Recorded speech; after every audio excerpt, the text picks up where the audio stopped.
To I Prosper. In this video tutorial, we will go through the tasks and calendar section. So the tasks and calendar are visible from the dashboard. The dashboard display basically a list of your tasks, or you can display also the calendar. So from there you can specify a date and then view that date or view that month.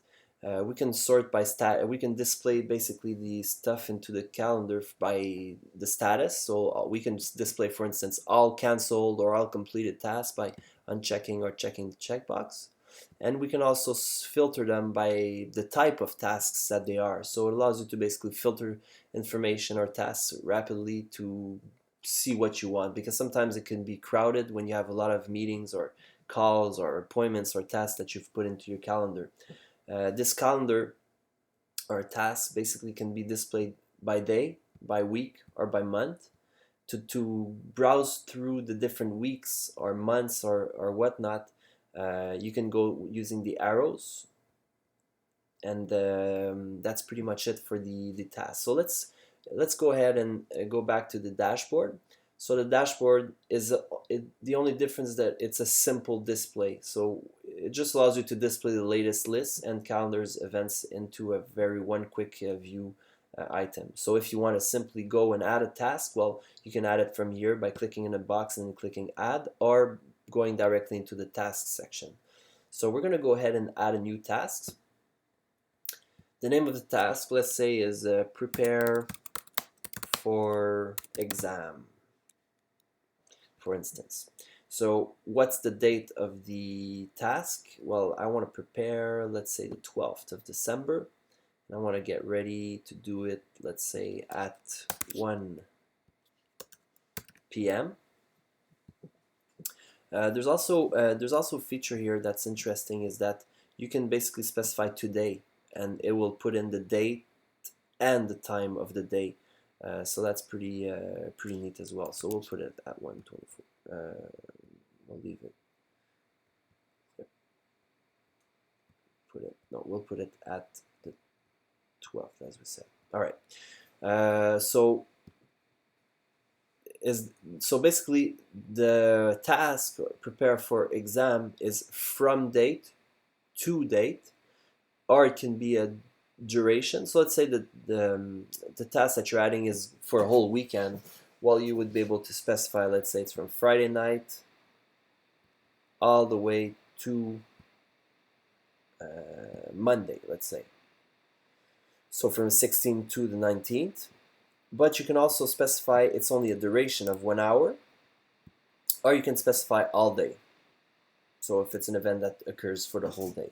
So what we're going to do is we're going to specify it's an event that lasts 2 hours.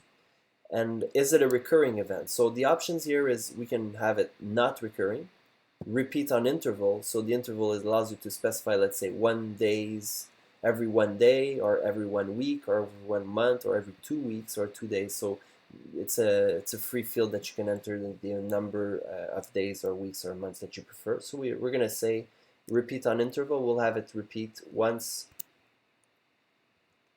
every week, starting on the 16th of December.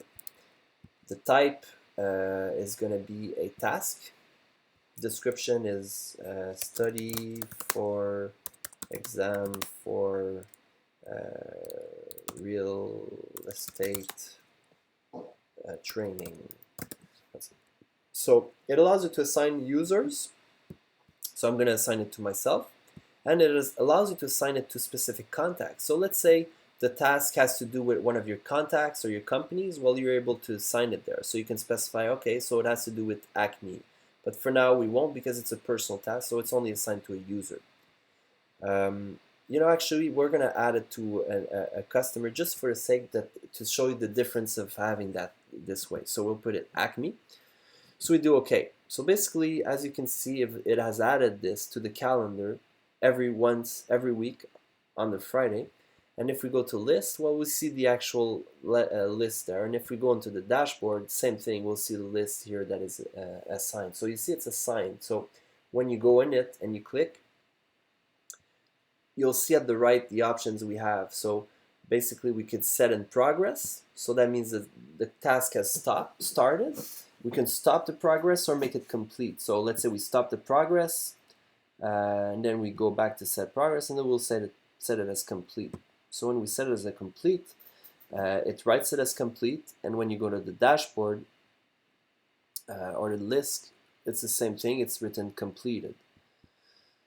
What we're going to do is we're going to go into the organizer, into the Acme client file, and we're going to go into the task here, and we're going to see that this task has been added or assigned to this company. So it will always stay in the history of this customer because we had assigned it to him.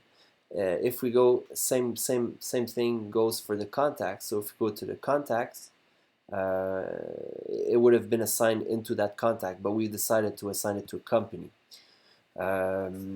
So that's pretty much how the tasks works. Again, you can go back and click on a task. You can go back and edit the task. You can do whatever you want with that task and reassign it, change it, repeat it.